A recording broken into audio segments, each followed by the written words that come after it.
La Fondation Ahmed Kathrada a appelé les partis politiques à faire passer les intérêts des Sud-Africains avant les leurs le 11 juin 2024. Alors que l'Assemblée nationale se prépare à tenir une séance au cours de laquelle un nouveau président et un nouveau vice-président seront élus, le responsable des communications de la Fondation, Nzuzipe Batyi, affirme que les discussions autour de la formation d'un nouveau gouvernement doivent être centrées sur les personnes. Nzuzipe Batyi a ajouté qu'il serait de bon augure pour les dirigeants des partis politiques d'obtenir les conseils d'anciens dirigeants qui ont participé aux négociations pré-démocratiques. Le Congrès national africain, quant à lui, a déclaré qu'il cherchait à inclure un groupe de partis d'opposition dans le gouvernement après que le parti ait perdu sa majorité pour la première fois depuis 1994 à la suite des élections du 29 mai 2024.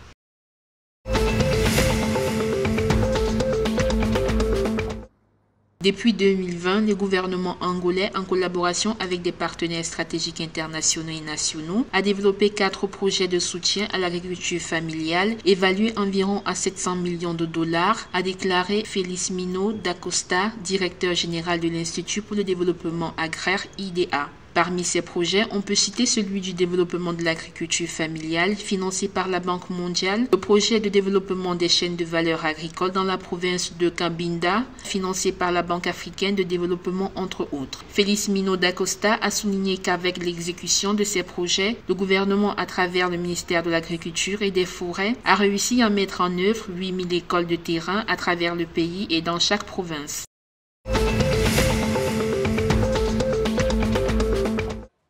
Au Mozambique, le nombre de personnes arrêtées suite au vandalisme du poste de police du village de Maciana dans la province de Maputo continue d'augmenter. Au total, 24 personnes ont été arrêtées pour des actes de vandalisme du commissariat, la destruction du siège de secrétaire administratif et le vol du matériel informatique en mai 2024. La procureure du district de Maciana, Rosa Langa, a déclaré que les recherches des personnes soupçonnées d'être impliquées dans l'incident se poursuivent.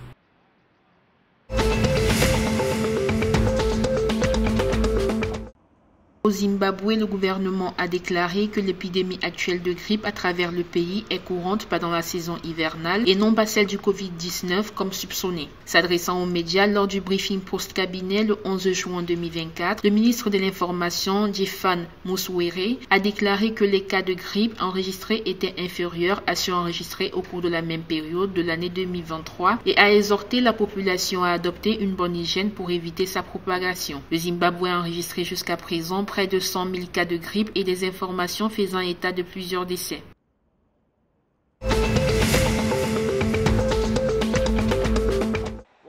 L'Angola a obtenu un match nul face aux Lions indomptables lors de la 4e journée des éliminatoires de la Coupe du Monde 2026, le 11 juin 2024 à Luanda. Pourtant bien lancé par la réalisation de l'attaquant de Brentford, Brian Mbeumo, les hommes de Mark Briggs ont été repris après la mi-temps après un but contre son camp du défenseur Michael Ngadegadjui. Malgré ce match nul, les Lions indomptables restent en tête du groupe D avec 2 victoires et 2 nuls en 4 rencontres. L'Angola, quant à elle, occupe la 4e place du classement.